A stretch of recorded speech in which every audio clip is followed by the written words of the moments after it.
Hello friends, आज हम आपको सुनाएंगे माता पिता की कहानी।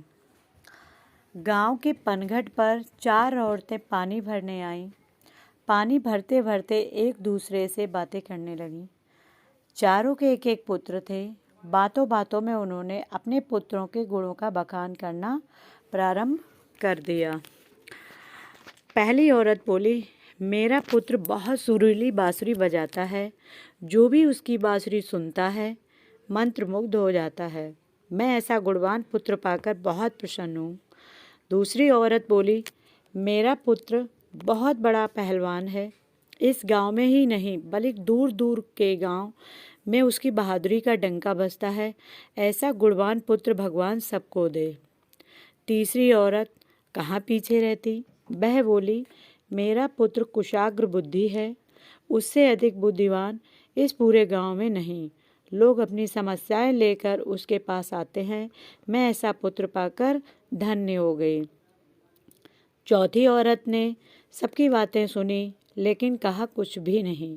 इस पर बे औरतें उससे कहने लगी, बहन तुम भी तो कुछ कहो ना। तुम्हारे पुत्र में क्या गुण है?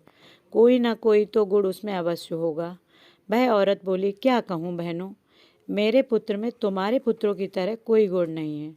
उसकी बात सुनकर तीनों औरतों ने गर्व से अपना सिर ऊंचा कर लिया। कुछ देर में सबने पानी भर लिया और वापस जाने के लिए अपना अपना घड़ा उठाने लगी। उसी समय पहली औरत का पुत्र हाथ में बांसुरी लिए वहाँ से गुजरा। उसने देखा कि उसकी माँ पानी से भरा घड़ा नहीं उठा पा रही है, किंतु वह यह अनदेखा कर बांसुरी बजाते हुए वहाँ से चला गया। दूसरी औरत का पहलवान पुत्र कुछ ही दूरी पर मुंदर घुमा रहा था। उसकी माँ कुएं से घड़ा उठाकर जैसे ही उतरी, उसका पैर फिसल गया। किसी प्रकार वह संभल गई, किंतु पहलवान पुत्र अपनी माँ को नज़र उठाकर देखने के बाद भी उसके पास नहीं आया और अपनी कसरत में लगा रहा। तीसरी औरत का पुत्र भी वहाँ से किताब पढ़ते हुए निकला।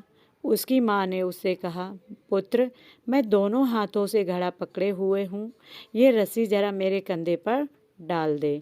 लेकिन वह अपनी माँ की बात अनसुनी कर वहाँ से चला गया। तभी चौथी औरत का पुत्र वहाँ आया। अपनी माँ के सिर पर घड़ा देखकर उसके पास गया और उसके सिर से घड़ा उतारकर अपने सिर पर रखकर चलने लगा।